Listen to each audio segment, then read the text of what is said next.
Assalamualaikum warahmatullahi wabarakatuh. Dan semangat pagi Bapak Ibu, teman-teman semua. Jumpa lagi dengan saya Amr Hafsan di channel ini. Ya, jadi pada kesempatan kali ini kembali saya melanjutkan pembahasan tentang soal-soal P3K dosen dengan kisi-kisi etika dan tridharma perguruan tinggi. Jadi ini merupakan video kelanjutan dari part sebelumnya.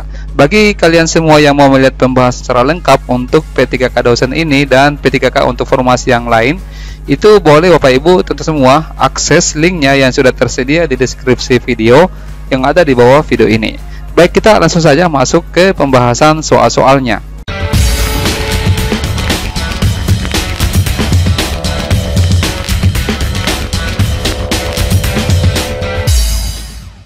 Ya, baik ya Bapak Ibu, tapi sebelum saya bahaskan soal-soalnya, saya berharap agar bagi Bapak Ibu tentu semua yang baru pertama kali menonton video di channel Ruang Tentor ini, agar di subscribe terlebih dahulu ya, serta diberikan tanda jempol suka sebagai bentuk dukungan terhadap channel Ruang Tentor ini. Baik, jadi di sini kita sudah sampai di soal nomor 24 ya. Untuk di nomor 24 ini soalnya diperhatikan. Nah, sebenarnya soal nomor 24 ini sudah saya berikan di video sebelumnya dalam bentuk tugas, dan saya melihat sudah ada beberapa rekan kita yang mengerjakan. Nah, di sini kita lihat berikut ini hal-hal yang perlu tercantum dalam rencana pembelajaran semester atau yang biasa disingkat dengan RPS, kecuali. Jadi yang mana yang merupakan bahagian-bahagian dari penyusunan RPS tersebut. Kalau di tingkatan guru itu biasa disebut dengan RPP. Nah, kalau RPP itu juga ada bahagian-bahagiannya, sama halnya dengan RPS. Nah, yang ditanyakan di sini kecuali yang bukan. Oke. Jadi rencana pembelajaran semester itu memuat ada berapa poin-poin yang termuat dalam RPS di sini. Ya. Yang pertama di sini nama ini biasanya yang paling atas. Nama program studi, kemudian nama dan kode mata kuliah, semester, berapa SKS, serta nama dosen yang pengampu. Biasanya di tempat tanda tangan nama dosen pengampu itu biasanya ada nama ketua prodi yang tertera. Ya, poin yang kedua adalah ada capaian pembelajaran lulusan yang dibebankan kepada mata kuliah. Jadi ada CPL yang termuat. Oke. Yang ketiga, ada kemampuan akhir yang direncanakan pada tiap tahap pembelajaran untuk memenuhi capaian pembelajaran lulusan tersebut di poin kedua. Ya. Kemudian yang keempat, ada bahan kajian yang terkait. Ini bahan literatur atau referensi yang terkait dengan kemampuan yang akan dicapai. Kemudian ada metode pembelajaran, ada waktu yang disediakan untuk mencapai kemampuan pada tiap tahap pembelajaran.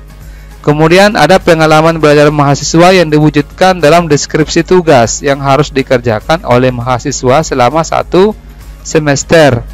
Kemudian di bahagian-bahagian terakhir ya, ada kriteria, indikator, dan bobot penilaian, serta daftar referensi yang digunakan. Yang tidak termasuk itu adalah yang D, yaitu jenis instrumen penilaian, bentuk media pembelajaran, serta soal evaluasi. Jadi bagian A, B, C, E ini itu termasuk dari bahagian penyusunan RPS atau rencana pembelajaran semester. Baik, nomor 25. Dilihat. Pihak yang menetapkan, pihak yang harus menetapkan dan mengembangkan rencana pembelajaran semester. Jadi yang menyusun, ya, yang menetapkan dan mengembangkan. A, dekan dan ketua program studi. B, dosen pengampu secara mandiri. C, tim multidisiplin antar program studi. D, ketua program studi. Atau E, wakil dekan bidang akademik. Jadi yang menyusun RPS itu adalah kita sendiri sebagai dosen, ya, dosen pengampu secara mandiri. Jadi perencanaan proses pembelajaran itu yang pertama disusun untuk setiap mata kuliah. Jadi setiap mata kuliah itu wajib ada RPS-nya, dan biasa RPS itu diberikan kepada mahasiswa. Kemudian, nah ini disajikan dalam rencana pembelajaran semester. Yang ketiga, disajikan dalam rencana pembelajaran semester atau RPS, atau istilah lain yang ditetapkan dan dikembangkan oleh dosen secara mandiri atau bersama dalam kelompok keahlian. Jadi biasa ada tim teaching, ya, suatu bidang ilmu pengetahuan dan atau teknologi dalam program studi. Oke, kalau di sekolah itu biasanya disebut dengan MGMP, ya. Oke. Nomor 26. Ya, oke, dilihat di sini. Bentuk pembelajaran yang dapat dilakukan oleh dosen dalam perkuliahan. Bentuk-bentuk perkuliahan yang mana saja yang bisa dilakukan? Apakah tutorial, seminar, pelatihan militer, pertukaran pelajar, atau bela negara? Iya, yang bukan ya, bela negara. Jadi ini bentuk-bentuk pembelajaran yang dapat dilakukan oleh dosen. Yang pertama, kuliah, responsi dan tutorial. Yang kedua, seminar, praktikum atau praktik studio, praktik bengkel, praktik lapangan atau praktik kerja. Kemudian bisa juga dalam bentuk penelitian, perancangan atau pengembangan. Bisa juga dalam bentuk pelatihan militer, pertukaran pelajar, magang, wirausaha, dan atau bentuk lain dalam bentuk pengabdian kepada masyarakat. Ya, oke. Jadi tidak terfokus saja ya, selama ini kan kita mungkin hanya fokus di kuliah atau di praktikum. Ya, jadi bentuk-bentuk pembelajaran itu dapat dalam bentuk yang lain seperti yang tertera di sini. Nomor 27. Ya, berikut ini merupakan bentuk pembelajaran yang dilakukan di luar program studi, kecuali yang mana saja di sini. Bagian A, pembelajaran dalam program studi lain pada program tinggi yang sama. B, pembelajaran dalam program studi yang sama pada perguruan tinggi yang sama. Jadi kalau yang tadi berbeda tapi di kampus yang sama, ini sama tapi di kampus yang sama. C, pembelajaran dalam program studi yang sama pada perguruan tinggi yang berbeda. D, pembelajaran dalam program studi yang lain pada program tinggi yang berbeda. Jadi lain prodinya, lain juga kampusnya. E, pembelajaran pada lembaga non perguruan tinggi. Jadi yang mana di sini yang tidak termasuk. Yang B, ya, ini yang kecuali. Jadi bentuk-bentuk pembelajaran di luar program studi. Jadi yang pertama bisa pembelajaran dalam program studi lain pada perguruan tinggi yang sama. Jadi bisa dalam satu perguruan tinggi itu beda-beda prodinya. Bisa A, bisa B. Ini bisa berkolaborasi. Ya, ini apalagi kebijakan kampus Merdeka itu seperti itu. Kemudian bisa juga dalam bentuk pembelajaran dalam program studi yang sama tapi pada perguruan tinggi yang berbeda. Jadi misalkan kalau ada jurusan pendidikan matematika, bisa kita tembak pendidikan matematika di perguruan tinggi yang lain. Yang ketiga, pembelajaran dalam program studi lain pada perguruan tinggi yang berbeda, atau pembelajaran pada lembaga non perguruan tinggi. Jadi tidak boleh seperti ini, pembelajaran dalam program studi yang sama pada perguruan tinggi yang sama.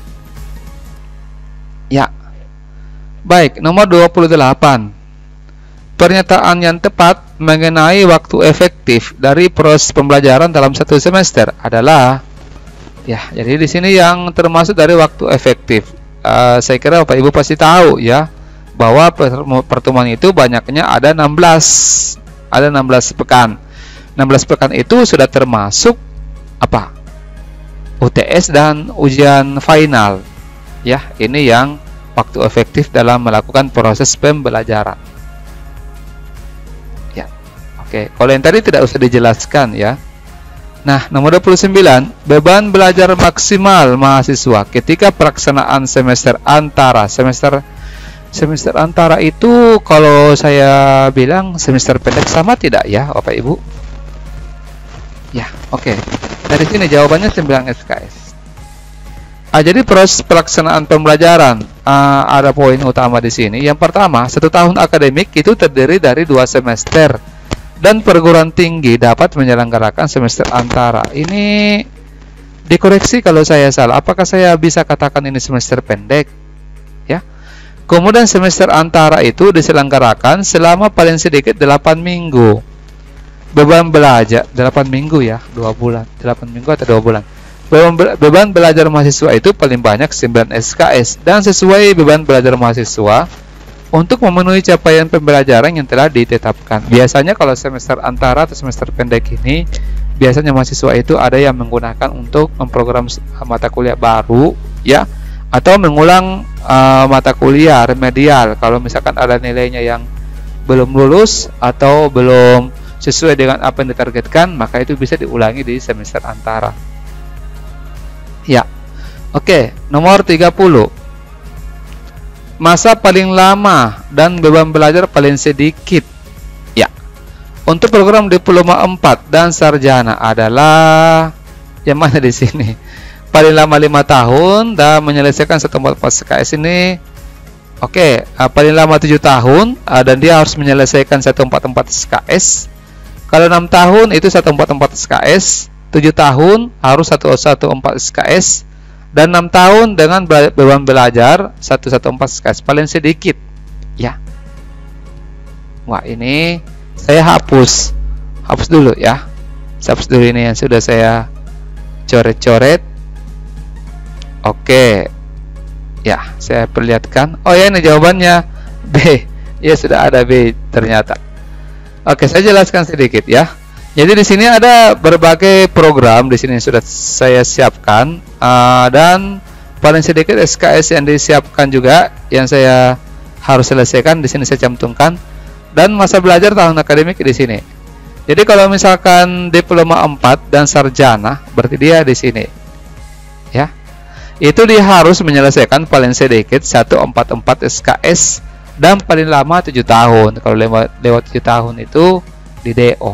Nah, ini masing-masing setiap program dan paling sedikit SKS yang harus diselesaikan. Kalau misalkan Bapak Ibu mungkin ada yang lagi kuliah sekarang program doktor S3, ya berarti ini yang minimal yang harus diselesaikan.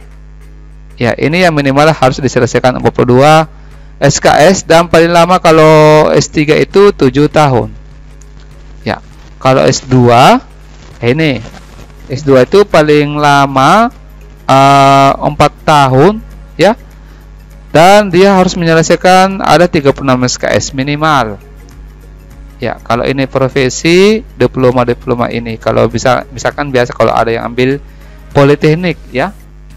Ya, salah satunya ini. Kalau D3 itu paling lama 5 tahun, paling lama kuliah 5 tahun ya. Dan dia harus menyelesaikan SKS paling sedikit 108 SKS ya. Oke, ini penjelasan singkat. Kalau misalkan Bapak Ibu mau melihat secara lengkap, boleh di screenshot saja ini. Ya, oke, next. Ini tadi jawabannya B. Nomor 31. Prinsip otentik. Ini ada prinsip-prinsip penilaian. Prinsip otentik yang dimaksud dalam prinsip penilaian itu adalah jadi ini B jawabannya ya. Jadi ada beberapa prinsip-prinsip penilaian. Ada prinsip edukatif, ada prinsip otentik, ada prinsip objektif, ada prinsip akuntabel, dan ada prinsip transparan. Kalau prinsip edukatif itu adalah penilaian yang memotivasi mahasiswa agar mampu memperbaiki perencanaan dan cara belajar dan meraih capaian pembelajaran lulusan. Kalau prinsip otentik itu adalah penilaian yang berorientasi pada proses belajar yang berkesinambungan dan hasil belajar yang mencerminkan kemampuan mahasiswa pada saat proses pembelajaran berlangsung. Ya, ini Bapak Ibu boleh dibaca ya. Saya tidak usah jelaskan, saya tidak usah sebutkan. Intinya jawabannya di sini adalah B tadi, ya. Oke. Ada di sini tertera jawabannya B. Next. Nomor 32.